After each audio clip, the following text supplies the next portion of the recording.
Magandang araw po sa inyong lahat mga kababayan at welcome back dito po sa ating munting channel Pinas News Review, kung saan nare-reviewin po natin ang mga mahalagang balita dito sa Pilipinas. Mga simpleng komento sa mga issue dito sa Pinas. At ito nga mga kababayan, lumala sa panahon ni Duterte at Jamie Guban, inaming mas lalong dumami ang mga adiktos kay PRRD sa panahon daw ni PRRD. Nako po, anong klaseng utak meron itong si Guban? Dapat ba talaga itong maging star witness? Nako mga kababayan, mula po ito kay Pinas News TV. Nasa description po ang full video link ng video ito. Subscribe na po kayo, at kung bago ka pa lang at di pa po nakapag-subscribe sa ating munting channel, please don't forget to subscribe at i-click na rin po ang bell notification para updated po kayo sa lahat ng ina-uploads nating reaction video. At ito nga mga kababayan, bago po natin muling simulan, pakinggan, panoorin at bigyan ng komento ang video ito. Ito, may share ulit ako. Diba sa sa thumbnail natin, nilagay ko pong buong pwersa. Ito po yung sinasabi kong buong pwersa na mga kababayan, at isa na nga po dito, si Jamie Guban, itong strategy nila. Pero ayon po kay Attorney Salvador Panelo, the demolition job being unleashed against the Dutertes in full swing, full blast. Yan mga kabayan, full swing tuloy. Ito, full swing pala talaga, oh. Ito, demolition job versus Dutertes in full swing. Yan, buong pwersa na. Buong pwersa na po silang titira, babanat, at kung ano-ano maninira dito kaya sa mga Duterte. Nako po. Ano sa palagay niyo mga kababayan? Talaga ba? Talaga bang full swing? Talaga naman po. Tingnan nyo. Mula Kongreso, Senado, at mga cabinet members, mga secretary, di ba? Mga congressman, bumabanat. Kahit media personality, bumabanat na rin po. Di ba yung kahapon, yung kanina? Yung Manny, yung sa News 5, mga kababayan, yung commentary niya. About kay BP Sara, di ba? Binira rin natin yon. Talagang full swing na nga, full blast na po sila. Gamit lahat ng resources ng estado. Then mga kababayan, talagang, kaya nga mga karibin natin, ito, tingnan nyo po si BP Sara ay hindi na po nagtaka. In-expect niya na po na may yung planong pagpapatalsik sa kanya ng kamera. Dahil nga po yun sa mga ginagawa nila. Eto, iginiit ni Vice President Sara Duterte na hindi na siya nasorpresa sa umano'y plano ng House of Representatives na patalsikin siya sa pwesto. Kita niyo na? Simula pa nung una kasi, halatang halata na kayo. Masosurpresa pa ba? Hindi na. Bakit masosurprise pa mga kababayan? Alams na yan. Simula pa lang nung una, di ba? Nung binira siya ng mga makabayan block. Kaya nga, tama po yung sinasabi na wala pong oposisyon ngayon. Kaya nga po yung sabi ni Senator Bato, nagsanib pwersa na. Ang mga makakaliwa, mga dilawan at ang administrasyong ito para pabagsakin ang mga Duterte. Ayan mga kababayan. At eto pa. Etong masama, mga walang hiya. Kita nyo to? Eto po yun mga kababayan. Proposed confidential fund and proposed in confidential and intelligence funds based on the 2025 national budget. Basahin po natin kung kanino po yung pinakamalaki at kung kanino may pinakamaliit na budget ng confidential and intelligence fund. Office of the President, 4.5 billion. Nako, palakpakan. Department of National Defense, DND, 1.8 billion. Nako, billion 1.8. National Intelligence Coordinating Agency, NICA, 991.2 billion. Million na mga kababayan. Department of Local Interior, DILG, 900.6 million.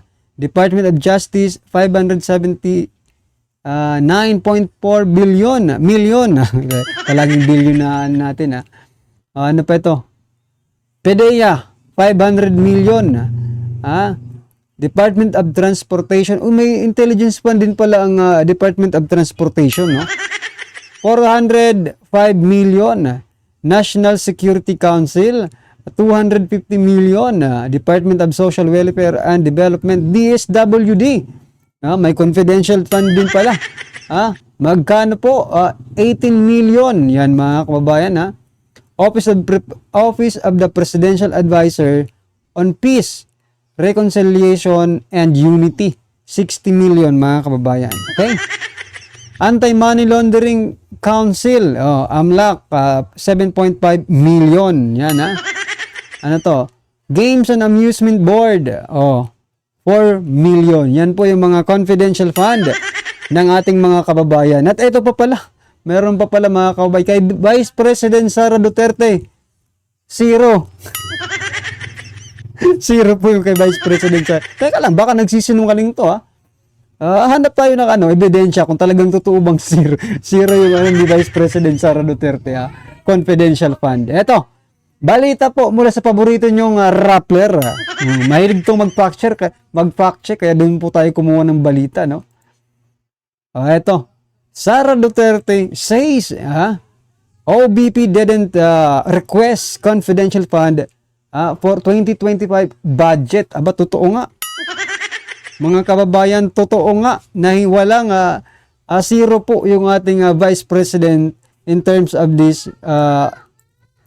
confidential and intelligence fund, mga kababayan. So, 0 po ang ating Vice President. Okay, palapakan po natin. Alam niyo mga kababayan, ako po yung natutuwa na ganyan po ang ginawa ni Vice President Sara Duterte, no?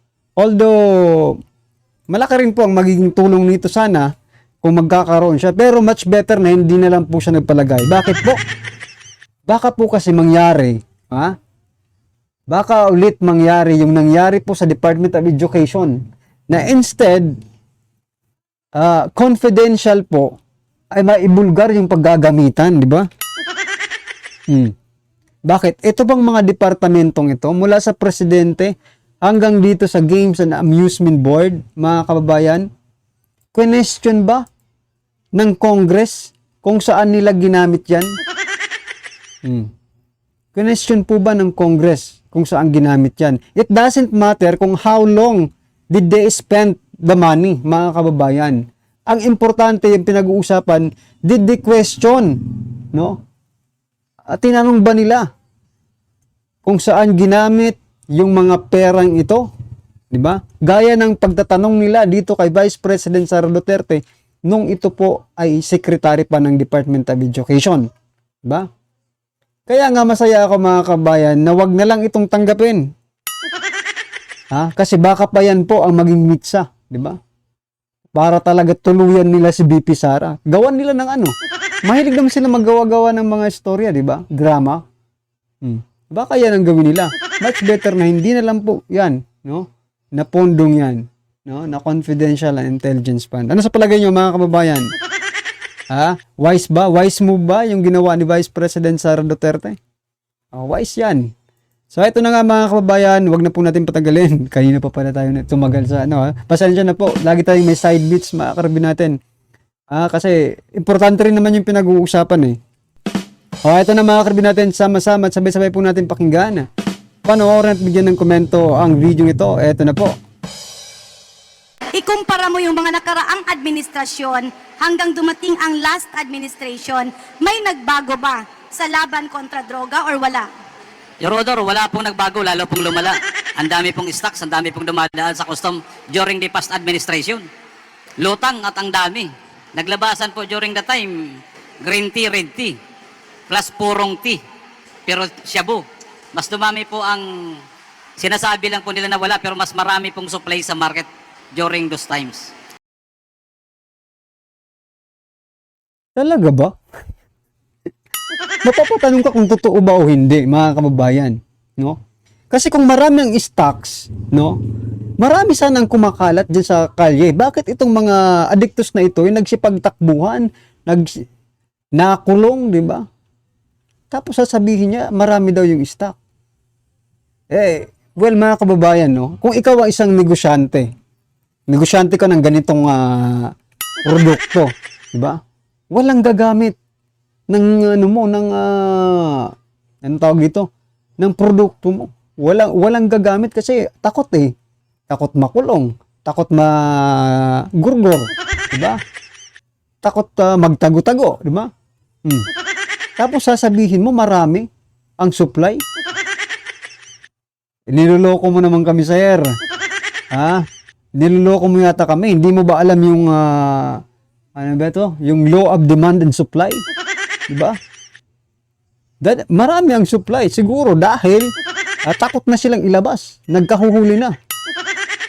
Nako talaga. Eto, pakinggan pa natin at supalpalin natin. Unlike today na kahit pa paano nababago, nararamdaman ng taong bayan na yung tao ngayon ay kumukunti ang adik. Ang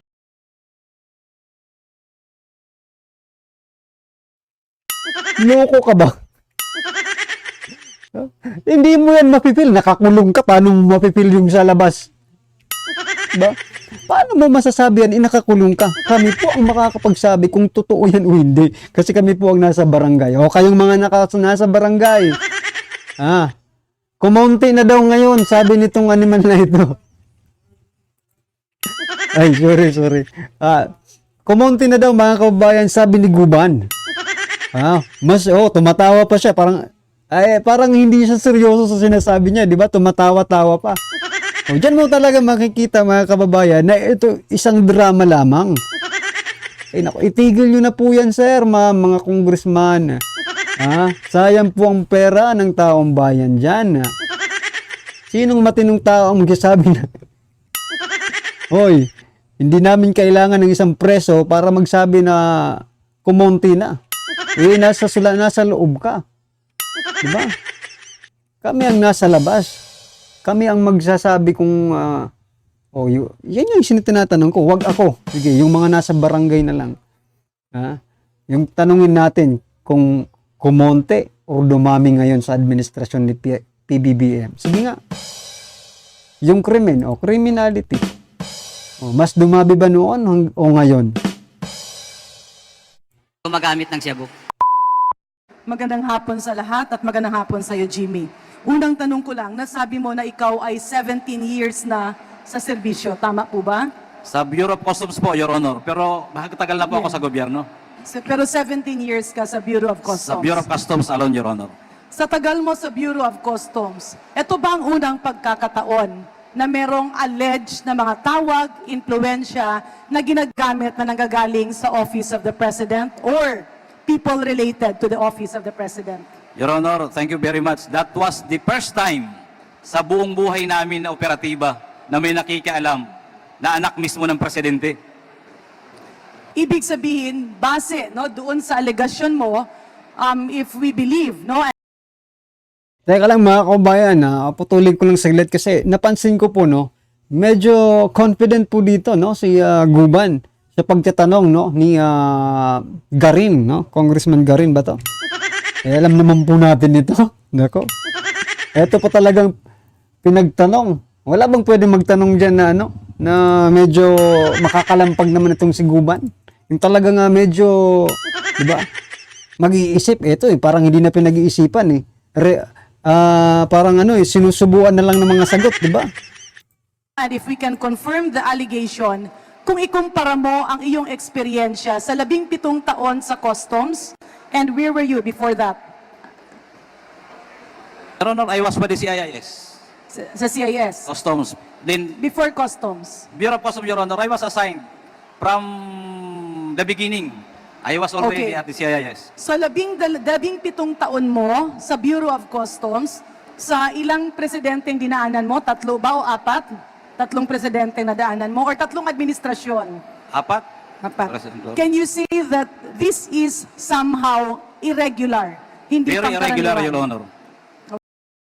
So dito pa lang mga kababayan, 4 na presidente po ang kanyang pinagdaanan, Pero kay PRRD lang siya, naging ganito. Ang tanong bakit? Dahil alam naman po natin kung ano po ang tinatawag na war on drugs ni PRRD. Malamang kasama po ang customs, diyan sa matatamaan. Okay. nasabi mo na merong tumawag, may nagpakilala sa iyo sa isang bar at ipinakilala ka kay Councilor Nilo Abellera Jr., kay Small. Tama po ba? Opo, Your Honor. Okay. Paano mo naman nasabi na si Councilor Small ay merong link kay Michael Yang, kay Congressman Pulong Duterte, at kay Attorney Mans Carpio? Your Honor, siya mismo nagsasabi. Sa tingin mo ba himself. kapanipaniwala siya? Yes, Your Honor. Ito ba ay isang beses lang na pag-uusap? Kasi So dito pa lang mga kababayan, putulin po muna natin dito. Bigyan lang po natin ng komento. Ibig sabihin mga kababayan, wala po siyang direktang ugnayan doon kay Congressman Paulo Duterte, Mans Carpio, and Yang, di ba? Yung sinasabi ng tao na yun lang yung connection niya doon. Dahil sinabi sa kanya, nitong tao na ito na wag mong, di ba? Wag mong babanggitin yung pangalan na yan. Dahil lang doon, mga kababayan, nangyari na po ito. Sa simula pa lang po ng administrasyon ni President Bongbong Marcos Jr., kung maaalala nyo po, nangyari na pong ganitong eksena. Hindi nga lang nadala dyan, kasi matapang po yung taong inakasahan nila. Si General Bantag, mga kababayan. Di ba? Si Zulueta, hanggang kay Zulueta lang yung connection nung sinasabi lang mga hitman. Naalala niyo po mga karibin natin, hanggang kay Zulueta lang. Ngayon, gustong-gusto nilang i-link si Zulueta kay DG Bantag. Di ba? Pero hindi po inamin ni Zulueta yon. Wala po siyang inamin na ganun kasi wala namang ganun. Di ba? Dito naman po, ganun rin ang nangyari. Walang personal, no, na connection itong si Guban na talagang kakilala, nagkaharap talaga sila. Kasi posible nagsisinungaling itong kanyang kausap, 'di ba? Ginagamit lang yung ganitong mga pangalan. That is possible, no?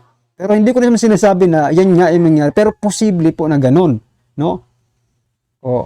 Anong masasabi niyo diyan mga kababayan, ha? I-comment na lang, wag na po natin tapusin kasi puro kasinungalingan naman po sinasabi nitong taong ito. Biruin nyo, sa simula pa lang sinasabi niya nang mas malala yung no? Mas kumonti na ngayon yung mga adiktos kaya panahon ni PRRD. No? Ay nako, sino maniniwala sa iyo? Okay mga kababayan, tapusin na po natin dito itong Well, anyway mga karibin natin, ano man po ang inyong opinion, reaksyon patungkol po sa video na ito, ay comment lang po sa baba para at least alam po ng ating mga kababayan ang inyong pong opinion patungkol dito, right? Maraming salamat po.